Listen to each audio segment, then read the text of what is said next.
Okay, what is going on, everyone? And welcome back to the Mets Weekly Podcast or Mets Weekly, whatever we're calling it today. As we are live at this very moment on YouTube and on X to discuss the latest news and rumors all off season long in Mets land. But before we get into that, I want to remind everyone to subscribe to the Mets Weekly YouTube channel if you have not already for weekly episodes of our show that are regularly on Monday night at 7 p.m. recorded live. For those of you that are listening, watching on playback, you want to join the conversation in the future, make sure to turn on those post notifications to know when we go live, as well as some multiple videos that we like to put out throughout the week, all off season long. Now, for those of you in the chat, we love reading your comments, your questions, your concerns. You're not being ignored. You're just being starred, and we'll try to pick them up to keep the flow of the conversation going. Also follow Mets Weekly on X and on TikTok for future content over there. For all of our audio listeners, make sure to follow us on all of your favorite audio listening platforms to not miss the audio version of new podcast episodes that go up at 9 a.m. the following day that they are recorded. So without further ado, let's get into the latest news. And let's just say we have just been put through, I don't know if it's just a weird, not a roller coaster, but just through a weird roll of emotions, I would say, for the past hour.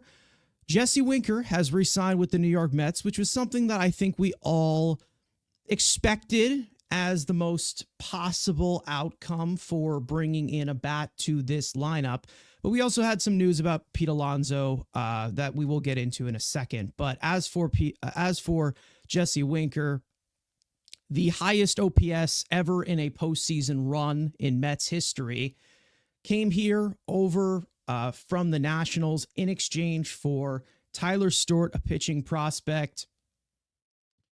At the trade deadline, was one of the key parts to the Mets postseason run. And the Mets bring him back. We're not sure where he fits into that equation just yet, with the Mets forming up this roster in the offseason. But as for the amount of slow news, Frank, you're here. What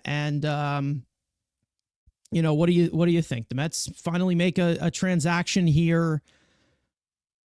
I mean, there's still tons to unpack as well, but Jesse Winker's back. I think we all expected it, but I would say it's a good move, but we're all kind of just confused, and we'll let you guys know as to why we're confused in a second. Yeah, I mean, listen, we knew that, following the signing of Juan Soto, we had said all along that, listen, there's still other things to get done. One of them is first base. You don't have to get a DH, but we all agreed on this show that we would like to upgrade the DH position, get somebody that has a little bit more power in their bat. So we said, okay, if we could get that done, great. We knew they needed rotation, needed bullpen. So I always call it like a shopping list or a to-do list. Makes more sense. And upgrading the DH was on my to-do list. It's something that I feel like should have got done. So they did that with getting Jesse Winker. Now, what that means for other players on this team, whether it's guys who were going to get DH reps or guys who play other positions, like you said, we'll get to that. But I think overall, when it comes down to Winker, I've seen some a discourse on him. I've seen a little bit of differing opinions as far as, like, is this somebody the Mets should bring back? And I understand why when you look at his regular season when the Mets first acquired him from the Nationals, because, I mean, let's not forget that when he was with the Nationals, I mean, he was having a phenomenal season. I mean, he was doing really, really good, and that's why we wanted to get him. And we had said, like, this would be a great fit. He's having a great year. Go get him. And then the Mets get him, and he was not nearly as good. I mean, he was kind of average, I'd say, about league average when it was all said and done by the time the regular season was over. So we were like, oh, did that move really work out? Could you have gotten somebody else? But then, like you said, the postseason comes around, and the guy had an amazing postseason. And for me personally, that's what matters most. I'll take a guy who is all right in the regular season, but turns it on the postseason, like Kike Hernandez or somebody like that. Like, I would like guys like that on my team, because to me, the ultimate goal is winning the World Series. It is not to win the division. So if I have a guy who's great in the regular season, but then when the big moment comes up, he can't come through, And what's the point? I mean, you're kind of wasting your time there. So give me the guys who could handle it in the big moment in New York. So, and we always talk about valuing that. So when you're looking at the DH position in total and your options, you're like, oh, how would this guy do in New York in a big stage? We know what Winker could do. And we had said during this postseason, he should have got more playing time. It should have not been JD Martinez. There were opportunities where you could have pinch hit Jesse Winker for Tyrone Taylor or some other guys. So I want to see now that JD Martinez is not here and not coming back, we'll see what happens with Starling Marte. But now if you give this guy the full reins as a DH, full time, let's see what happens. Because of JD Martinez, Jesse Winker had to play too much outfield also during the regular season. So now that Juan Soto has right field locked up, we should see him just DHing. And that's where you're going to get the value of Jesse Winker.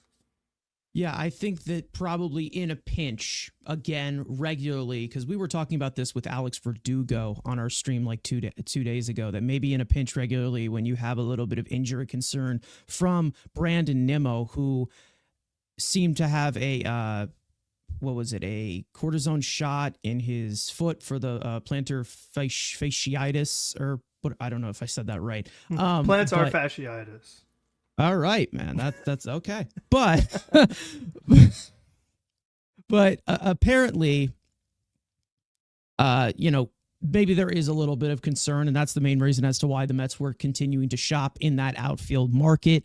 And maybe there's a strong possibility that they do pivot into where maybe Starling Marte isn't on this team. And I still, unfortunately, blocking this out, and the main reason as to why it gets a little frustrating when I want to see a player not on my team next year, with the DH being the DH, it gives you an extra spot as to where Starling Marte, he still can be the DH against left-handed pitching, which I don't want. And that was the direct fear that we had, and that was the direct fear that I had about re-signing Jesse Winker. Had nothing to do with Jesse Winker whatsoever, because I think he's a great player. Or a great hitter, excuse me, not overall player, because he's not a great defender at all. But as a great hitter, I think he's a great hitter, and I think, his type of approach can definitely help build, a postseason sustainable success. He's not the biggest power hitter, but he does give you some really good quality of contact. He does not chase. He gives you competitive ABs. That's something that can definitely protect the bottom of this lineup that really struggled with the chasing. We've talked about that before. But when it comes to Starling Marte, I still think that he's still in the equation, unfortunately, which sucks personally. And that's the main reason as to why that was my only fear of bringing back Jesse Winker. It had nothing to do with Jesse Winker himself. And I'm really happy to have Jesse Winker back. I love Jesse Winker. I think that, the attitude, the overall persona of him fits New York so well. And I already talked about it, of how I want Jesse Winker and Jose Siri to be the biggest douches known to man in the big stage of New York and pissing everyone off. I think that would be awesome. But again, besides the point, we already know what the big story or big feeling right now of the Mets bringing back Jesse Winker has kind of been overshadowed by a report right after Andy Martino announcing the signing, and that being in regards to Pete Alonso. Now, from Andy Martino, directly from him, he said on Twitter after that the Mets have pivoted to Plan B post-Alonso. They now consider it a most likely outcome that Alonso will sign elsewhere. They add Winker and will add a reliever, possibly a top one. I mean, here's the thing. I don't get how Winker coexists with the Alonso market. I know that the Mets have been pushing these last 24, 48 hours that they want want Alonso to make a decision. Maybe it's possible that the decision has been made and he most likely will end up going elsewhere. We saw a report, I think it was from Joel Sherman, saying that the Mets offered him 3 years under $90 million as the total for that offer. I don't see what this has to do with post-Alonso. I don't see the need for Andy Martino to exist anymore because he's pissing me off. And obviously he needs to put in that nice doom and gloom message after seeing, a good feel story of Jesse Winker re-signing with the Mets. So I'm so confused right now. I also kind of get it as to where maybe the Mets are just shopping in the pool of, maybe how the Yankees kind of did it post Soto of bringing in multiple bats. But $7.5 million to Juan Soto, I don't get where that's coming from. Personally, we already know our opinions on Pete Alonso. There has to be a price. But losing Pete Alonso because of a 1-year deal to Jesse Winker, how does that make sense to me? I don't see how that makes sense whatsoever. Frank, I don't know what your thoughts are on that, but this is so odd. Like, I don't get it, and I don't know if it's just Martino trying to make himself feel good, but this is just so weird to me. I don't get that. Yeah. It is very strange, and I'm looking at it more so from the side of, like we kept talking about, like our big thing with why we said Alonso was going to stay was more so the lack of suitors that were interested in Pete Alonso. Now, we know that there are 2 other teams that we know of, one of them being Toronto. We don't know the other team. And Toronto is so interesting because of the whole Vlad Jr. saga that they're going through, is that like, if they sign Pete to what I would imagine is a multi-year deal, probably with no opt-outs, since that 3-year deal was a Mets exclusive that only the Mets were being offered, that would mean that Pete would have to sign like a 6-year deal or more with Toronto. And then that really makes you wonder, well, what are you doing with Vlad the very next season? As this is the last year on his deal. Now, does this mean that the Mets trade for Vlad? It becomes a little more possible, but it doesn't necessarily mean that that's what they're going to do. If the asking price from Toronto is just absolutely crazy, like they're asking for all your top prospects, what the Mets theoretically could do, and I'm not saying this is what they should do or will do, but they could, is they could do this whole thing that we talked about of you move Vientos to first, Beatty and others play third for this season, Vlad becomes a free agent, and then you get Vlad while keeping all of your prospects. Because don't forget, when the Mets did this with Lindor, they traded for him the last year of that deal. Everyone was like, oh my gosh, the Mets gave up Jimenez and they could just got Lindor the very next year. And oh, they're so dumb. Oh my gosh. And the trade ended up working out because none of those guys were Cleveland anymore. But overall, like that is another thing, that if the asking price is just too crazy, they could just sign Vlad next offseason. Unless you have something. I can't listen to Andy Martino anymore. I'm sorry. Like, I should not be like just completely bashing other people in the media open, but I just can't. Martino apparently is saying that the Mets want to upgrade the glove at third base. I saw and view Vientos as a first baseman. And it gives a clear picture of what they want to do. Didn't David Stern say that he views Mark Vientos as a third baseman? Yeah. What is going on? What am I listening to from Andy Martino? Like, I'm sorry. I'm sorry to interrupt you there, but it's like, what is going on? Like, I have no idea what is going on. That makes things even more confusing in my opinion, because third base market is even more cloudy than the first base market. Unless you're telling me a trade for Arenado, that upgrades the glove at third base. Like, unless it means that, which, like we said, we said on Monday, the Cardinals might not be doing that now based off how everything has gone. But, I mean, overall, I just don't really see that happening. And I don't think this means Bregman either. But what I will say on the flip side, in relation to the Bregman market, to the Pete market, both being Boris clients, we know that Toronto is most aggressive on Bregman. So it's like, let's say Bregman to Toronto is pen to paper. Does that mean Alonso pen to paper? And if that's the case, third base is taken and first base is taken, which means more likely Vlad Guerrero Jr. does not fit in Toronto. So, I mean, that's kind of one of the things that I'm thinking about too, because I'm like, we've talked about with Boston, like with Devers and how crowded that infield is. Does the Red Sox make sense? He could go to the Tigers, but the way I see it, Toronto is just so desperate for somebody to just take a boatload of money that they're going to get somebody, I think. Yeah, I mean, I feel like eventually, knowing Scott Boras, he's so money hungry that if Toronto's offering the most money, eventually somebody is going to take it. I feel like that is the way this offseason has progressed. And if it does, that just makes Vlad more available. So, I mean, it kind of depends here.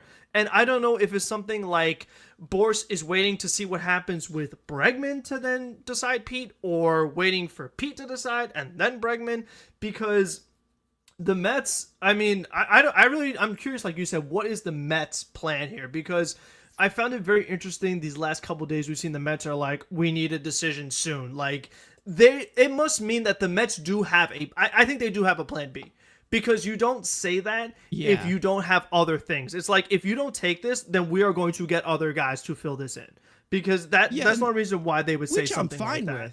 Which I'm fine with, but the fact that we continue to hear this constant pivot of, let's say Alonso doesn't come back, and I hear Beatty, and I hear Vientos moving to first, a position he's not familiar with. I hear Brett Beatty being in my opening day lineup in the same offseason as Juan Soto just signed a record-setting deal, and I understand you have him for 15 years, and maybe there is somewhat of a pivot there. That makes me sick. I'm not going to lie. That does make me sick. And I've always been one to continue, when I continue to just, be as optimistic as I can and understand the move from it. Because there is some parts of this that I understand as to why, they're kind of pivoting in that way, because of how long this Alonso situation is taking and dragging on. You're very, very close to pitchers and catchers reporting, and you have an entire offseason to finish. They still have things that they need to do. And it's just so odd that I'm just seeing this stuff from Andy Martino that continues to be, I don't know if it's just like the complete opposite of what we were expecting, or the complete opposite of the path. There could be something here. I don't know what it is, but I'm just so confused as to where Andy Martino just comes in here, drops a wrench on everyone, and then just leaves. Like, that just does not make any sense to me as to where all of the context of what we have heard from this infield and from all of the look at it this offseason and what their pivot possibly could be. That doesn't make any sense to me. John coming in here saying I'm sick of Martino. We just got something a little bit here from a Toronto reporter on Sportsnet. Blue Jays are actively negotiating an extension with Vlad Jr., and he's the most important here in the lineup, so recent NYM trade speculation feels like wishful thinking on part of the Mets and possibly an attempt to gain leverage on Alonso. Is it possible? Again, like, that's what I mean. Like, is it possible that it's that? But again, I don't see Martino being the mouthpiece for that. That's just so weird. Like, it usually seems like it's John Heyman who says that. Maybe he did confirm it from Martino. I did not see that. I feel like they've basically been saying the same things, honestly. Like, Heyman and is Martino's the same thing, just in different, similar. Just in different. I mean, he said the same thing. Like, obviously. Gap and talks, Mets are looking at other options. So he said the same thing. Yeah, it's possible that they're preparing for it. Stearns using Martino as leverage would be funny. It would be really funny. I'm not going to lie.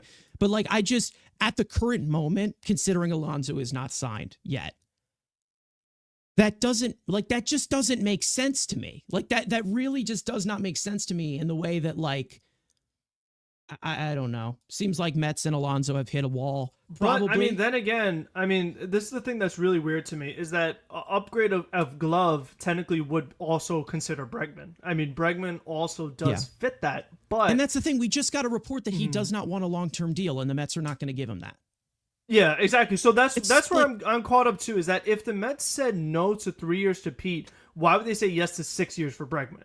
Like, that just doesn't make it any doesn't make sense. any Because sense like to you me. said, It's I mean, I understand that they don't want to pay Pete what him and Boris are asking for, but you just, like you said, you can't tell me that your team is better with Brett Beatty than Pete Alonso. Like, it's not even close.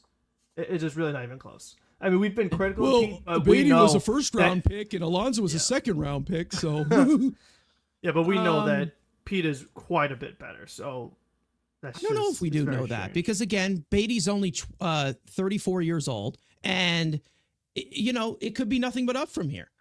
Anyways, back into the chat. Jimmy B saying, please don't be true with our rotation. We're going to need to score 5 to 6 runs a game just to win. We can't do that without Pete Alonso. Stoto is going to be pissed when we start losing and not scoring. Listen, I think there's offensive upside here in this lineup, but again, the problem is that it more secures when you bring in somebody like Pete Alonso to be at the cleanup position and be like the 4-hitter or whatever, protecting somebody like Soto or Vientos or whatever it is. It's just, I don't know what to say. Rosie saying, and well, this is lovely. Brett Beatty at third base, not good at all. Yeah, it isn't good at all. And I'm telling you right now, I don't really care if you're trying to give leeway to the young guys. For me, in my opinion, Brett Beatty is not a young guy anymore. He's about to be 25 years old. He's a first round pick. If he is in our opening day lineup, I can't bear that. And I don't think it's going to happen. I have faith that they're going to change it. And I have faith that there's going to be other moves that are made. But that is a big punch in the face. Let me just say that. The other issue is that Ronnie Mauricio is still not going to be ready for spring training. We saw Puma post that today. Yeah. So, I mean, if you tell me Ronnie's in the lineup, I mean, he has more upside than Beatty, but that doesn't necessarily mean that the offense is better. Like, no Alonso. And Ronnie's not going to be Mauricio, 100%. And he's not. He's still not ready. So it could be that Beatty's in the opening day lineup, but by the time it's all said and done, Mauricio takes that job. But the issue with that is that now you have two guys out of position. Mauricio's out of position and Vientos is out of position in your corners, both of your corners. Like, that's really just not something that sounds like David Stearns would do. And again, that doesn't sound like an upgrade of the glove at third base if you have an out of position player. Yeah. Yeah, it just, and that's what I also mean. don't like, understand is they're saying part of this pivot is going for a top reliever, and a lot of people are saying, okay, go for Tanner Scott. But like we said, what does Tanner Scott and Jesse Winker and Pete Alonso have to do with each other? Like, nothing. I mean, that is not the pivot. That doesn't upgrade the glove at third. Like, I don't know why all of a sudden now we can't get Pete, so let's go to the top of the bullpen now. I just don't get it. I know the Yankees did that with Devin Williams, but it's just odd. It sounds like, like you're putting like a string down, like something like in the floor, and then it ends up coming out of the sky. Like, that just does not make any sense to me. Like, that's how it connects. Maybe there's a way. If you want to upgrade a glove, then your option is Arenado. That's what I mean. Like, no long-term deal for Bregman, which we know that they don't want to commit. That's been the multiple reports. So it would be Arenado if they wanted that upgrade. But I don't know how to really specify this. Again, I'm okay if they want to let Pete Alonso walk. The plan is like, there's so many different strings to pull in this, especially with the amount of infield young guys that we have on this 40-man roster. It's like, I don't know. Yeah, and Nightingale just said, I mean, it's Bob, but he said the Blue Jays have no intention of trading Guerrero, and they are trying to sign Pete. Okay. And he's basically saying that the Blue Jays would end up moving Vlad back to third if that happened. Why? Okay. Whatever. Anyways, it does seem to me, in regards to free agency, what is going on with Pete Alonso. It seems like this is going to end within, I don't know, 72 hours. It feels imminent. It does. Feel imminent. It's this week. It's going the next time that we are live on Monday or whatever. it's I feel like we will probably have a resolution here, and I was expecting it to, as the reports started to come out yesterday, as much as they were, but you never know. Truro saying, per Orioles coach, Santander is very good at first base. I wonder if there is a world where they try that for a year, then maybe move him to DH if they get Vladdy. Maybe. I don't think Vladdy is that as common as people as possible as people think it's going to be, because obviously it's not even just the report of it's not just the report of what we just saw that they're trying to extend him. It's like I just don't see Toronto at all with how much they've put in their chips in. I don't see Vladdy going. Like I feel like they're going to throw a ridiculous amount of money at him to stay because of how desperate Toronto is to spend money, and it's been known that they are. I mean, they signed a possibly injured Jeff Hoffman to a 3-year deal because, I mean, they need reliever help. They were one of the worst bullpens in baseball all year last year. So I don't know. James saying, is it just a negotiation tactic, or do you think they are just done with the BS and waiting for Alonso? It could be both. I really don't know. I have no idea. I'm really weirded as to what's going on. You said there was something from The Athletic. You can. Yeah, I mean, I just find it interesting to think about too. We could talk about this, but like with the Verlander money gone, the Scherzer money gone, even with the massive contract that they gave Juan Soto, like they still have plenty of room to play around with, even if Pete wanted a pretty big number. So, like we said, Jesse Winker getting $7.5 million, it doesn't defer with Pete at all. I mean, I feel like, I don't know. To me, I mean, this is just my opinion. I feel like Stearns does not really want Pete. I feel like he doesn't. It's possible.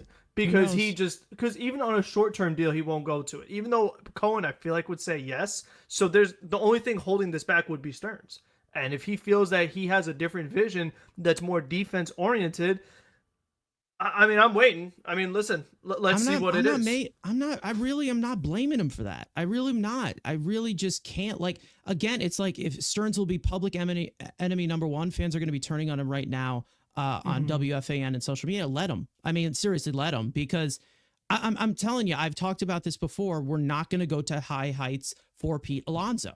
It's just not going to happen. That 2-time home run derby champ, 53 home runs in his rookie year, that is long gone. Yeah. Long gone. Not the situation we are living in right now. You can't do it based off of emotion. You just can't. I don't even know what to say. Johnny K saying, don't let Martino bother you so much. He's a twin. But I agree with you. It's like, I'm so confused because I feel like I'm missing a piece here. Like I'm missing a piece to the story here. And maybe it's, I don't know. Again, thoughts on Arenado with Vientos moving to first. I mean, maybe that is the possibility. I don't know if it happens. I wouldn't recommend bringing in Arenado, but it definitely fits into the puzzle piece of upgrading the defense at third base. So I mean, that's the thing, though, is that know. you upgrade your defense at third, but you make your defense at first worse. So, I mean, there's a little bit of a give and take there. Yeah, I have no clue what the direction is. I trust that they're going to find the right one, but I'm so confused as to why I have seen a report from Andy Martino saying that Winker had anything to do with Pete Alonso. I don't think so. I think it was more so like we talked about with yesterday, that we want a decision soon, and Boris and company are not giving in. So say, okay, we're move on to other stuff now. I don't think Winker means no Alonso. I really don't think they have anything to do with one another. I feel like it's more so just the timing of, listen, we're now January 16th and we still don't have a resolution for this. And we've been talking about this for months. the Mets are done waiting. I mean, we've gone through everything. We've gone through long-term deal. We went through short-term deal. We got opt-outs. I mean, like, we've talked about every possible scenario you can with a free agent, and nobody's giving, especially, it's money. It's all about that. We keep seeing they're far apart financially. They agree that they could do a short-term, but they don't want to give on the money. So, at this point, the Mets are being very like stern with this. Stern is being stern with this offer of like, this is what we're offering. If you don't take it, we're moving on to something else. Yeah, I mean, again, if he had a better year in 2024, we probably would be having a different discussion. We wouldn't be having this discussion at all if he took 7 years, 158 million. So I don't know what to tell you.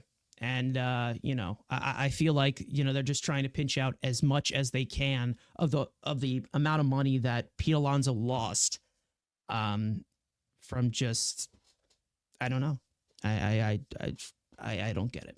I'm questioning why those come at a corresponding time. Very, very weird.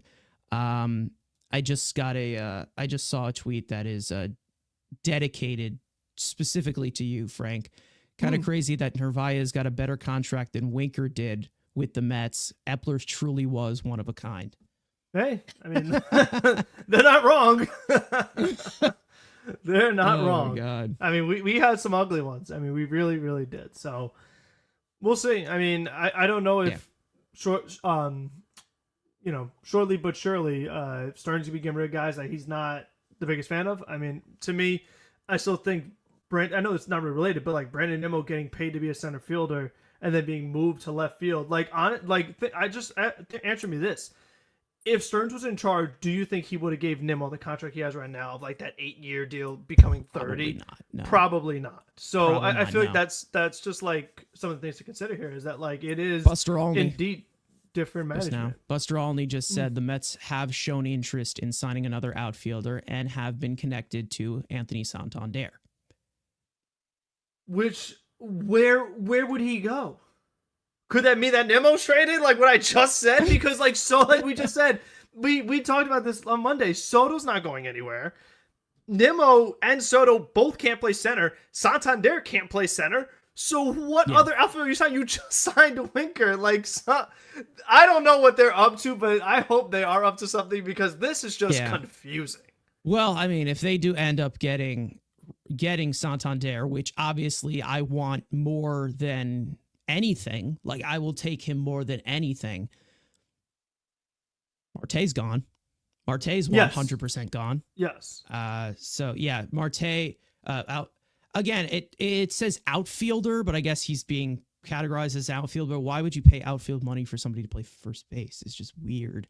I don't know. That just doesn't sound like something that Stearns would do. But again, if Santander is at first base, I'm not complaining. I'm not complaining at Santander being first baseman. Again, but if they're doing that with the thought of going to Vladimir Guerrero Jr. and maybe they're just and maybe we're continuing to get these reports of Vladimir Guerrero Jr. signing an extension. That's just odd. Like that's really, really odd to me. But hey, whatever. Yeah, I mean, I would love to know what this other mystery team is, and is there even a mystery team? I mean, is that not just a Boris Boris tactic? I mean, who else would it be? The Giants, Toronto. Besides Toronto, they said Toronto. And then we Mets saw a report team about the Angels giving him a 2-year, $50 million deal. And yeah, I mean, maybe. Yeah, but I don't know. Yeah. Oh, listen, you don't have to sell us on Siri. Siri is the freaking goat. All right, Siri is my king. All right, don't have to sell me on that. I'm gonna flip tables if we sign Joey Gallo as a stopgap. No, that's not happening. I'd say that Anthony Rizzo is more possible than Joey Gallo if you're talking about defense. Which again, it's very frustrating that they're not gonna get Pete when literally almost all the first basemen are gone. Like this is kind of where it gets pretty frustrating. Where it's like I feel like if you let this thing drag on, unless they have some amazing alternative that we don't know yet, like you have to get that deal done. I mean, because now you're saying no Pete, and all the other guys are already off the board. So I need Very to. weird. It can't. Like we said, it can't be Beatty. So if it's Santander, if it's Bregman, if it's Arenado, it's got to be somebody. Because right now this is not looking great. But we'll see. Yeah. I mean, I'll give him a chance, but gotta do something.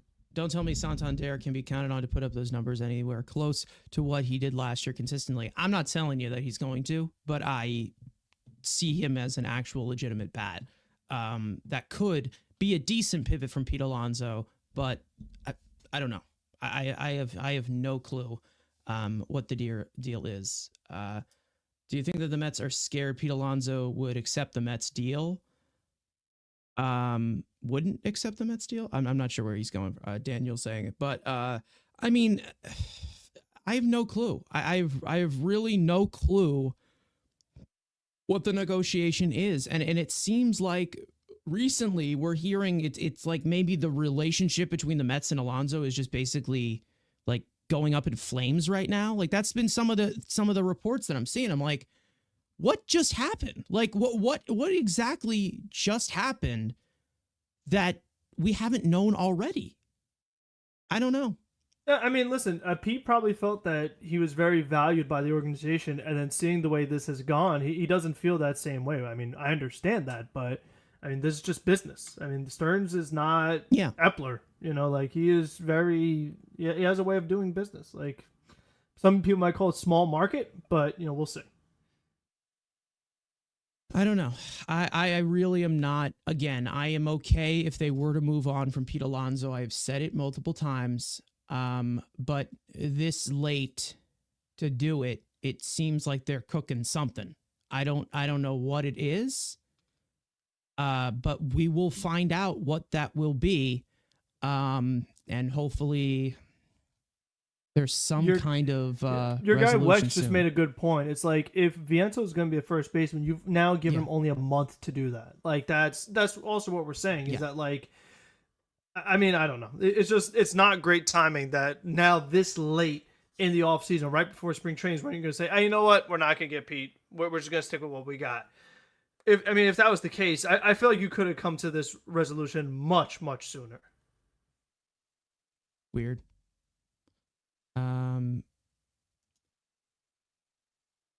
Ricardo coming in asking about Clifford being in the plans for 25. No, I don't see that happening. No, not for 25.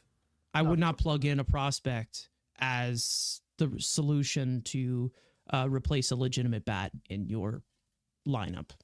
Especially if he's not one of your top guys, which Clifford is not. He's not one of the top guys. I mean, power, maybe you do have a look. Yeah. He could be legit, but there's more work to be done. You never know. We don't know.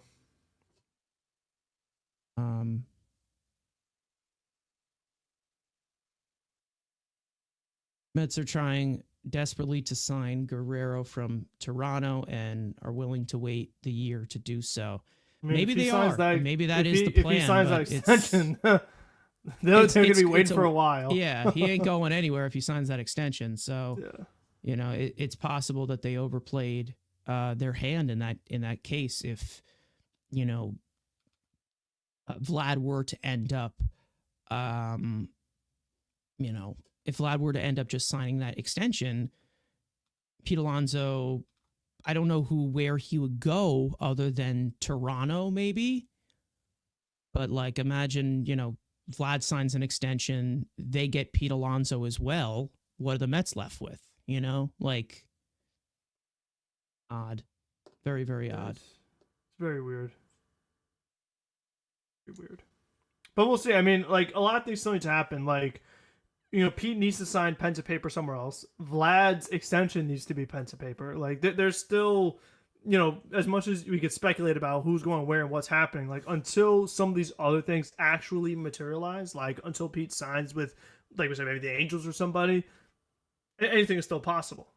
Like, while it's not looking likely, I mean, I don't know. Like you said, I feel like if, based off the way the reports are sounding, I feel like Pete is signing very soon within the next couple of days. But until it actually happens, we'll see. Yeah, I'm really intrigued to see what happens. Welcome Arenado. Yeah, who knows? Yeah. I don't know. I'm confused, but Because we'll see I what mean, happens. one of the things that does make sense to me as far as like how talking to Pete and talking to like your plan B options that they're looking at, the way it could be complicated is it's not a traditional first baseman. So you feel like if the other solution, there's going to be a lot of moving parts. So if the Mets are going to do that plan B, they can't have like Pete Alonso and plan B can't be here. So I think that might be where Yeah. they're like, you need to make a decision now because what we're about to do, we can't like undo that. It would just be very frustrating. So it's not a traditional first baseman they're going for. Like we said, it's a Bregman or it's an Arenado or Santander. Like there, and someone's getting moved to first. Like it's not just we're getting another first baseman because like we said, Yeah. those guys are not available anymore. So in order to maybe do a trade or things like that, it's like if we're gonna be giving up pieces and taking in a different contract, we can't sign Pete Alonso as well. So that's kind of where I do understand. Like maybe that's where the whole they're out on Alonso's because maybe if it's a trade or if it's Bregman or something like they're waiting on the Mets to decide before like there's just a lot going on there where it's like someone else is waiting on the Mets while the Mets are waiting on Alonso. So it's like a domino effect kind of. Hmm. I think Steeren sees him as a first baseman. I mean, he did say that he saw him as a third baseman, so that's why I'm just so confused. It's like very odd to me. I don't know. Yeah, Very, but very I mean, odd. the thing is that Vientos, while he's improved at third, it's hard to improve range. And we know, listen, I love Mark Vientos, but those feet are just not that quick. I mean, we've seen him run the bases. He's a big guy. He's not the fleetest of foot. So he's not just going to become a third baseman, like a really good third baseman. I mean, with his athletic type, there's a better chance he's a better first baseman. Maybe maybe it happens, maybe it doesn't, but he's not just going to become a great third baseman. So I could understand why Stern says, listen, there's a better chance of him being a solid first baseman. So I do understand that part of it, but like we said, you need to give me a really good third baseman if we're going to be doing that. And one that's good offensively too, because it's like if we're Ken, you're saying you're upgrading your defense, but you're losing defense in another spot by putting out a position guy first. I really just don't know what the direction seems to be because again, plan B, because like we did see that thing from the Athletic that, it's hard to see Pete fitting in with the other players that they are talking to. So it has to be either they're looking at someone to play first base or maybe they're looking at another position to move Vientos to first base. If that is what I think their it's the pivot latter is. because I don't see first baseman available because if Vlad is not getting traded, I mean it would just be those third base guys or you're moving Santander to first. Yeah, I have no clue as to why these things are corresponding the way that they are. It's just very, very weird. And also the Vlad extension talk to also happen today is like the Blue Jays are really working on it. Like that's odd too. Like there's something going on there as well. Luis Arise, we already have him at home. Anyways, let's see. I'm just gonna check as to what is the latest with.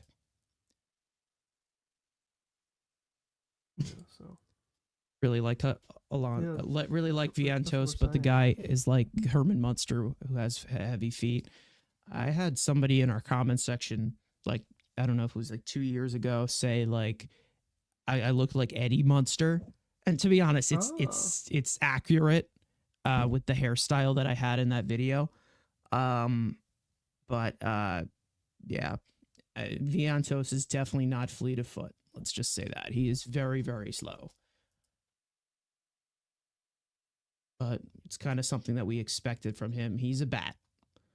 And a very good one at that. So it's okay to not be all that quick when you're such a great hitter. I mean, I don't know if they're just kind of like trying to bring in more of a, since a lot of the starting pitchers that they have are more ground ball heavy. Could it be possible that they're just looking for defense on the infield and maybe more tools in that sense? but we'll see what happens. Let's see. Do you think that the Mets are just looking at other players while talking to Alonso at the same time? I mean, I'm sure that they are. I'm sure that the communication is being but there. I think they're probably more aggressively talking to those other players now. Yeah. Like now they're like really trying to get some other things done because they've had enough. Yeah. I think it's well oriented that the Mets are getting restless now. It makes sense as to why they are. And I don't want to hear anything about how they're treating their homegrown player like shit. I don't want to hear it. I don't want to hear it. Listen, he turned down the fair contract first. Exactly. That's the thing. Like he made the first move. I don't know what to say anymore. It's just like, which again, that was offered by Epler, not even Stearns, right?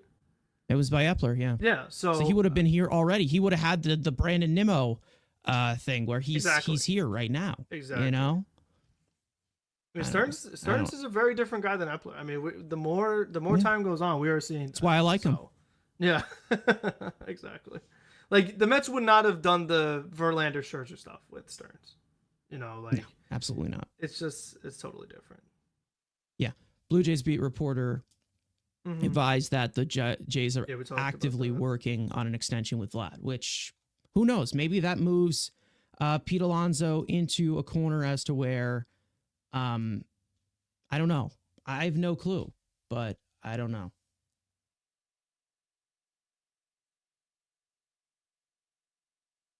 Yeah, no, I mean, we're asking the same question, Ricardo. Like, we are literally wondering the same thing.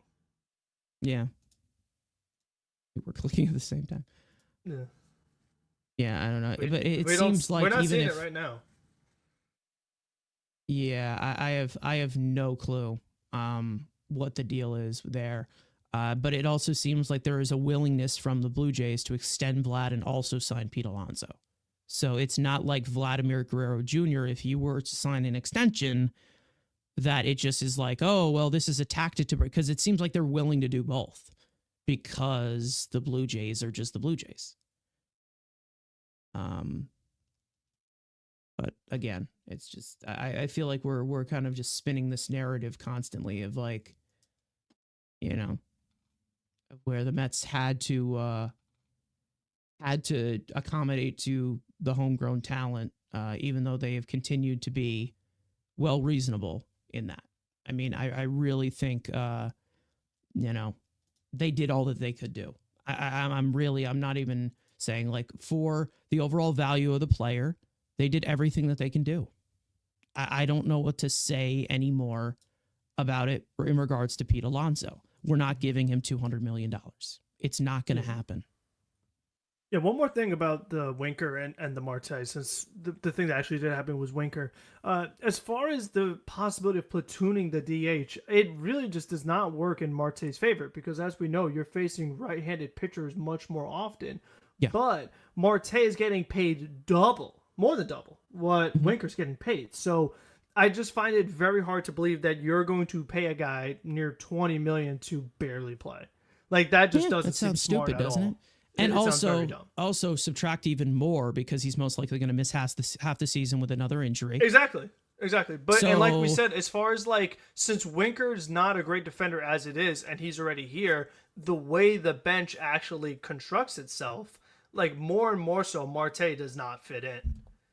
And listen, I don't know if that means, and maybe that's where things get more involved as far as like, okay, we got Winker, which means that we can now get rid of Marte, which means that we could do this thing that then replaces first base and third base. Like maybe that's where the plan B's kind of fall into place a little more, is like now that we got DH secured, now we totally could move on from Marte and let some other things happen because now we freed up money. Like, I don't know. I mean, that's the only way I could see where getting Winker then makes the plan B option more available with replacing Alonso. Yeah, you never know. I mean, Winker's not the best against lefties, and that's the main reason as to why that formula kind of just concerns me, because I don't want to see Starling Marte being a $20 million player for no reason, no power from the right side whatsoever, can get base hits against left-handed pitching. You don't face that many lefties in this game, especially with velocity going up mostly from the right side. So you're literally just paying for like what 30 games of Marte next year. Like it's just you're paying for I don't know like 200 ABs from him. Like why? It's just so unnecessary to me. Exactly. Like that's what I mean. Like some soft tissue injury that and that continues to be those problems with the Mets entire staff, but it's like that's what I mean. It's like that makes absolutely no sense. I don't know. It's just strange, and also, I mean, just the fact that like how bad Toronto was this past year. I mean, we're talking about a last place team here in a phenomenal division that is constantly getting better. I mean, outside the Orioles losing Corbin Burns, but you know, the Red Sox are getting better. The Yankees are the Yankees, and Tampa's always better than Toronto. So I just find it very interesting that they're going to pay all this money to be a last place team. You know, and kind of how that affects Vlad, where it's like Vlad's going to be locked in to lose. You know, like, I mean, why would Vlad want to do that too? I mean, that's kind of where I'm at, because it would have been the perfect scenario if the Mets would have had their own version of Freeman Olsen, like they lose Pete but get Vlad. Like that would have been best case scenario. But with Toronto, I just don't know what they're doing. And same thing goes for Alonso. I mean, why would Alonso want to go to a team that he's most likely not making I mean, he could make the playoffs, but it's going to be much harder. Or even worse, the Angels. Like, no matter what, like, why the team that you say you love and everything, why would you leave that and go to teams that are just not better? I mean, it's just it's very confusing. And I know money talks, but our third co-host has talked about it being more all for show with Pete Alonso many times. So I'm not saying, you know, that, you know, again, their loyalty is a lot different than people think it is. I mean, you know, he can say one thing and do another thing. I mean, of what it is publicly and what it is the other way. It's just, I don't have, I can't say that, you know, 100% because he is homegrown that the Mets need to do everything in their power to keep him, because he hasn't given us a reason as to why we should. The only reason that you have is the franchise records, which I don't give a shit about. I don't care. I do not care. I don't care if he wins the home run derby. I don't care if he's an all-star. I don't care if he wins Silver Slugger. I don't care. I want a World Series ring. That's what I want. This franchise has not had one for, what is it? Coming on 30... And I think it's about to be 40. 36 years. Yeah, I mean, what is it? I don't know if I did that math correctly. I think it's about to be like 40 years at this point. Yeah, it'll be 40. Almost, yeah. There's 86 next year. Is 2026. That's 40 years. Yeah. Yeah, 38 years. Almost 40. Mm-hmm. So, yeah. So I'm curious to see what this Plan B thing is. I'm just very curious. I am too, because if it involves Brett Beatty, no, then I'm gonna be fuming. I'm gonna be fuming. Let's just say that. The Mets now have 6 outfielders on the roster: Nimmo, Siri, Taylor, Soto, Winker, and Marte. I think Sturz moves Marte, to your guys' point, too much money for minimum production and availability, possibly. And then we also have some reports that they're still looking at outfielders, such as maybe Anthony Santander. Maybe it is. I think somebody earlier in our chat said something about Jerickson Profar. Maybe that's something. I mean, at least Profar in a pinch could play first base. Not that he should, but I mean, I wasn't here when you guys talked about Profar, but I mean, that's what I like about him, is that even though he can't play them at the level he did, he is a guy that, like, I just want on my team because he could play anywhere as a switch hitter. So it's like, no matter what plan you go with, like, oh, I need Profar to play second because McNeil's out. Oh, now I need Profar to play third. Oh, Nimble's football. I need Profar to play left. Oh, Pete left. I need Profar to play first. Yeah. Like, that's what I like about him. The Mets don't really have a guy like that on this team right now, that no matter what option happens, that he could go somewhere. I mean, that's what I've always Here's the liked thing. about Profar. Profar, he reminds me of a Jonathan VR that isn't stupid. Like that's kind of how I kind of look at it. Can we get Santander? We need power. Listen, we definitely want something like that. But you never know. I don't know. Yeah, that's what I said. Yeah, they never offered 3 years, $90 million. But got it, Justin Turner. Yeah, exactly. Um, yeah, we'll see. We'll see. I mean, I do hope that maybe Iglesias or someone is next, but we'll see.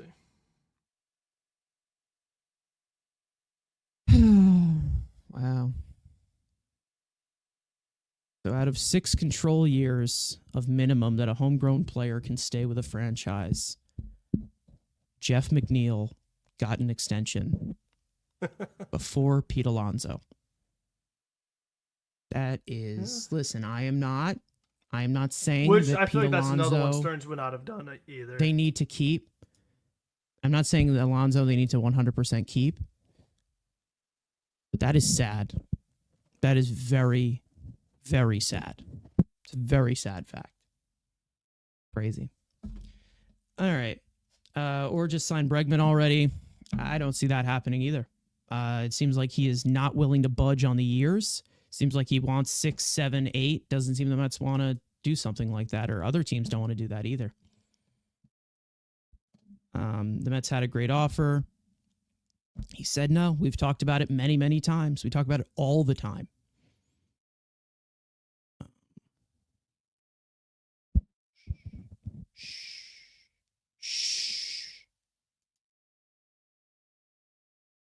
Just don't want the Mets to act like the Brewers. I feel like it's just more of the player value because, like, again, I mean, the Brewers don't sign an $800 million contract. no, they don't. They don't do that. But again, that was all Cohen. Stearns, to be honest, Stearns didn't even know that they signed Soto until like 3 days later. Yeah.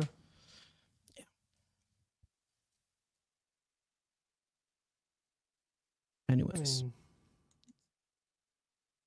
See if there's any other reports because it seems like the flurry of news continues. I mean, I feel like we're going to hop off of stream and then all of a sudden someone's going to sign. Will open.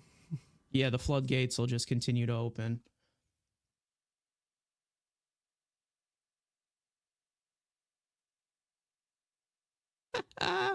Regard. I'm going to make news if they bring a bullshit option in at first. Who knows? Listen, I have no idea. No idea. Yeah, this is another interesting one. I mean, the Cubs make that big trade to get Tucker, and then they're already having issues in arbitration. Like, if you're having disputes in arbitration, wait to see what that extension is going to cost Chicago. Like, oh my gosh, that's crazy. Is Parada on the 40-man? Not even close. No. I think, to be honest, if you were to add him to the 40-man roster, the website would reject it. Yeah. You know, things are looking really. He's not gonna get added to 40-man. He might end up Alex Ramirez treatment, where like they don't protect him on Rule 5, whatever, or he just kind of ends up back here on a different. He'll probably be a hot commodity on the Rule 5 draft because of the pedigree. You never know. Not if he continues to struggle. I mean, he's a catcher, so I guess Amo would take him, but because like Alex Ramirez was an international pool guy that never established himself. Kevin Parada had pedigree coming out of Georgia Tech, so and he was such a high pick. He was.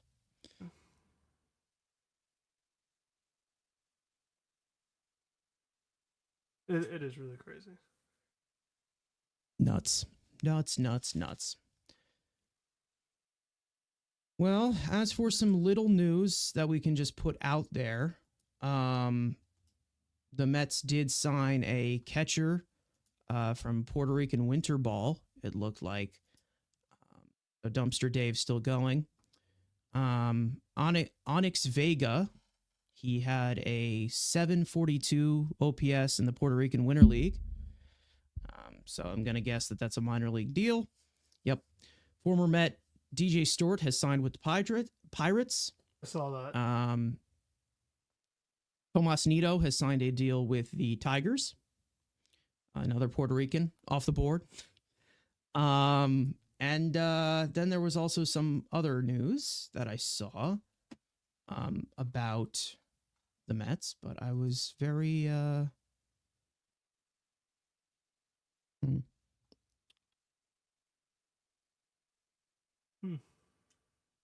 my Schwarber DJ Stu is gone. Yep. This is an interesting one. Yeah. I mean, considering Bryce moved, I mean, not I think Nimmo is the kind of player who would try it. I don't know if it would work, but I could see Nimmo definitely. Probably wouldn't. But yeah. I like it. I'd rather have Keith Hernandez move. That's an upgrade of defense defense right now. Bregman come to us. But Bregman makes Kiki Kiki Hernandez look like a charismatic guy. I just don't see it as a really good fit here. We've talked about it. We've talked about Bregman already. Yeah, I'm interested to see what this is. But so for right now, I'm cautiously optimistic, I guess. I'll let them finish out the offseason. But the constant Martino curveballs have got to stop. They have to stop. Put on blast like that. This is all on Pete. Yeah. And anyone who thinks that we're mistreating him, it's a lie. Complete lie. I don't want to hear it. I can't do it. I can't continue to, hold the Mets fan flag when we know damn well the Mets tried their best to accommodate Pete Alonso. This also was a good point a few days ago. They talked about it. It was like the Mets, they sacrificed his service time for him to be on the opening day roster. And this was back when the Wilpons owned the team. This is not even that. So the Mets have accommodated Pete Alonso fairly well throughout his tenure here. So I don't want to hear it. Let's not forget the arbitration numbers that he got. I mean, they were definitely, I think he got the richest arbitration number in ARB 2 or ARB 3 for a first baseman, and then Vladimir Guerrero. So, again, I'm not here to completely blame Boris either, because again, he had to kind of just start over once Pete Alonso rejected that $158 million contract. And listen, it's nothing personal because we're talking about it from the business side of baseball. But it's like, I don't know how else you can describe this now. For a first baseman who is not Freeman, he's not Olsen. I don't know. I still don't think he gets a better offer anywhere else, and somebody said it in the chat earlier, I don't know where it was, but he said, the overall taxes in Canada, if he were to get for Toronto, he would be losing money either way. So I don't know. Yeah. Scott Boras was not his agent when he rejected that, which is crazy. That is crazy. Obviously, Pete thought highly. He thought highly of the market. So, because we all know about the talk of him winning a Gold Glove at first base to up his value. So, we all know he's come so close to that. Very close. Maybe the Bronze Glove. Yeah. Can we still use LFGM if Pete is gone? I mean, we still use You Gotta Believe, and Tug McGraw's been gone for a long time. So, I mean, we still could, I guess. Yeah. If you want to get paid, you have to perform. He really didn't to that standard. And I'm not going to shell out over, what is it, I'm not giving him more than $158 million whatsoever for one postseason home run in Milwaukee. Like, that's not going to happen. Yeah. It's not going to happen. I'm sorry. You can't live off of that. You just can't. You can't tell me, oh, well, David Freese, that amazing postseason. Let's give this dude a 6-year deal. Like that, just you can't do that based. I mean, off they of gave it. a 6-year deal, but it Yeah. worked. He did get at paid. least. But I mean, there's a difference between like a home run against Milwaukee and some homers against Philly and World Series MVP. Like True. those are two different things. Very true. He didn't finish the deal. I mean, where's the home run against the Dodgers? Where's the big hits against the Dodgers? No, there wasn't one. No. Oh no, there was. There was one home run in what was it, game 4 or what? 5, I guess. Yeah, Murphy was a good one. I mean, he got his money off. Murphy was a good player before that too, though. Yeah. And the Mets thought they were going to get Ben Zobrist. Zobrist. They ended up getting Cabrera, right? Yeah. Anyways, speaking of home runs versus the Brewers, rest in peace to the great Bob Uecker. Yes. As well. Tons of his moments from Major League will be remembered in infamy. One of the best baseball movies I've ever seen. Let's say that. And a big voice for the Brewers. Definitely a rough year for the Brewers. Let's just say that. That entire organization. Rough year for them. Even though they turned it around, made the most of it. But, they lost David Stearns, right? They lost Craig Counsell. They lost to the Mets, which is not a good thing to do. They lost Adames. They traded Corbin Burns. They traded Devin Williams. They traded Corbin Burns. Not a fun year for the Brewers. Let's just say that. But they made the most of it. Let's just say that. But they lost Frankie Montas. Rough year for them. What? They lost Frankie Montas. They lost Frankie Montas too. They got bitched around by Jesse Winker. Who the Mets re-signed today, if you guys didn't Who know. the Mets did re-sign today, by the way. Which I'm glad to have him back. I am back. Pete Alonso's contract demand is just a bit outside. Yep. Perfect reference right there. Perfect reference. Let's see. It feels more and more like Santander is the target. His market has evaporated, and you can probably play less AAV with the same years as the Pete's framework. It's possible. An interesting thing about Santander is that his suitors are similar to the Bregman and Pete suitors. So you feel like, again, I feel like maybe once one of these guys decides, then the market really picks up for the other two. Santander, I would say, would be a really good pickup. Very, very good pickup. Yes, he's coming off of maybe a little bit of an outlier year.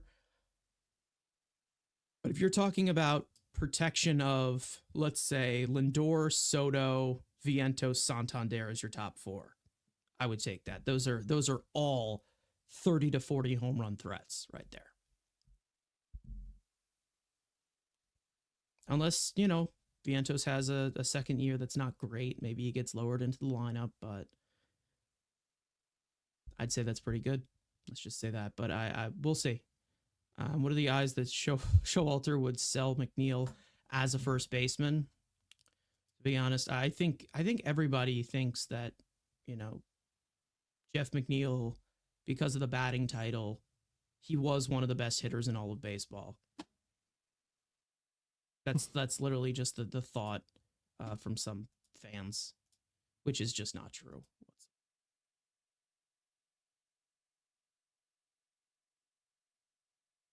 Let's see.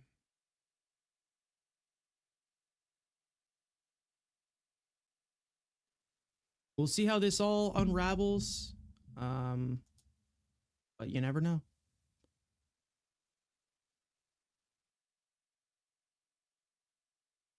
Yeah, I mean, we'll see. I mean, like we said, there's still a lot to be determined. I mean, like we said, how the bullpen affects if they're going to be going for a top reliever now. Like, there's just a lot of moving parts here now.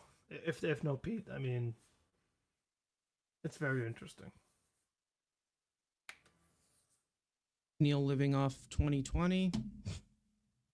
If he didn't win that batting title, I'm telling you, he probably would be riding the bench somewhere. Like eliminate his 2022 from the last like 4 years. He's been like a replacement level player. Hey, what can we say? No, some can say that maybe Pete is riding off of the 2 home run derby championships. I don't know.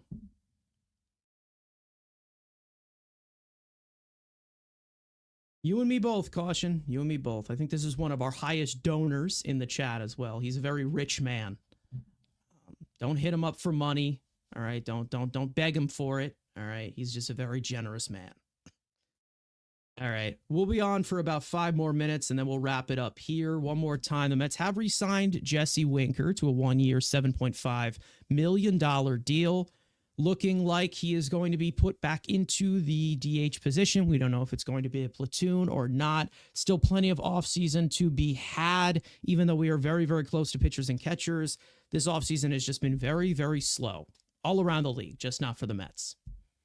All these moves have just seemed to come in bunches. Bunches.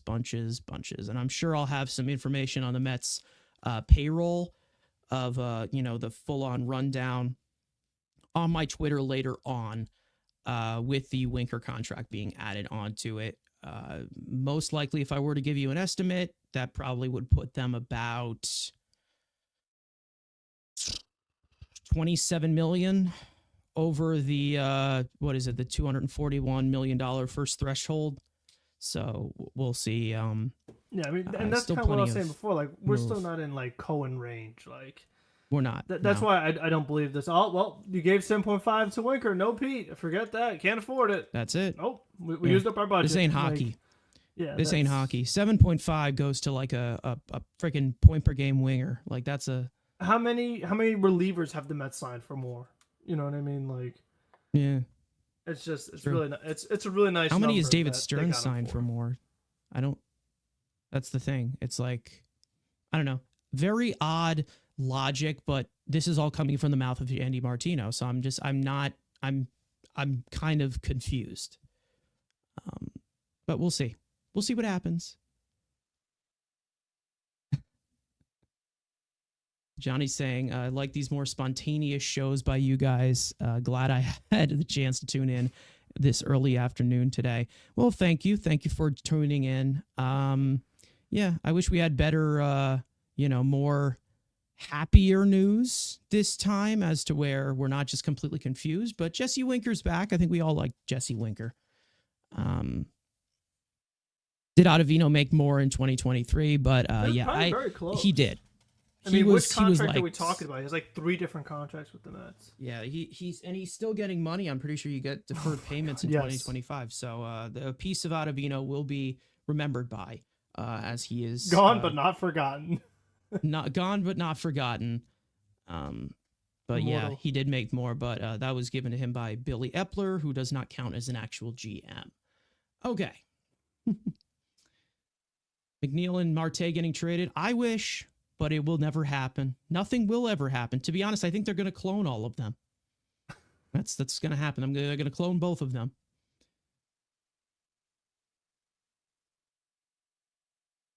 But we'll see. I mean, like we said, hopefully by the time we do our Monday stream, we'll have a lot more clarity on what's happening. I mean, maybe there's a stream before that, with the way things are going. So, make sure you guys are staying locked in because I have a feeling that now, like we said, things are about to pick up.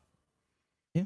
It seems like things continue to come in flurries. But again, we're getting very, very close to pitchers and catchers reporting. So, and we will have some coverage for that in regards to spring training as well. All year round, we are talking New York Mets baseball. One last thing that I think I forgot to talk about on our podcast like 2 days ago that I do want to bring up, and then we'll get out of here. Nick Castellanos' comments on Jose Iglesias of how he needs to be the unanimous MVP. Does it sound like something Nicholas Castellanos would just spew out of his mouth no matter what? Probably. Let's just say that. But one thing I will say, the impact that Jose Iglesias had on this team was definitely noticeable. He was one of the key factors that saved this team when they were, dead in the water, completely dead in the water, especially without the position that he was playing, where that second baseman at that current time was one of the worst hitters in all of baseball going into it. So, listen, I'm glad, Jose Iglesias was able to do what he did. We probably were not in some of the positions that we were in last year without him. They don't make the playoffs without him. There's no doubt about it. They don't make the playoffs without him. They don't make the playoffs without Mark Vientos. They don't make the playoffs without Lindor, obviously. Or Minaya and Severino and Quintana pitching as well as they did down the stretch with Senga getting hurt. Mm-hmm. We said it was a collective effort. It really was. Because we didn't have Soto yet. Pete didn't go off, so it wasn't like we were carried. Like, it was a team effort. Yeah, it really was. They definitely, there was things that they did in 2024 that probably will not carry over to 2025. A lot of credit too. Yeah, Mendoza does. It's a all around organization that did it. And for those of you who have not seen Stark Raving Sports, may try out Grimace at first. Yeah. For those of you who didn't see Stark Raving Sports' video that came out yesterday, he talked about the 2024 Mets. And one of the big points that I saw at the end where he talked about there really was no like heartbreaking image that gets put into your mind when you think about this team. Like, it was all just like, we were glad that it happened. Like, we were all glad that it happened. Hopefully it springs more to come, because we all know that is haunted the Mets of actually having sustainability. But there really wasn't a moment. They gave it their all. They really did in 2024. I think, because there was no, because when you think about it, all these other playoff runs, 06, you already know what the image you're talking about. 07, yeah.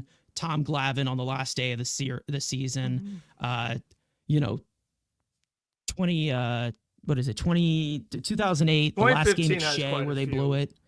2015 had the laughable blown saves. This one didn't have the throws around the infield were just disaster. Yeah, they were all over the place. Yeah.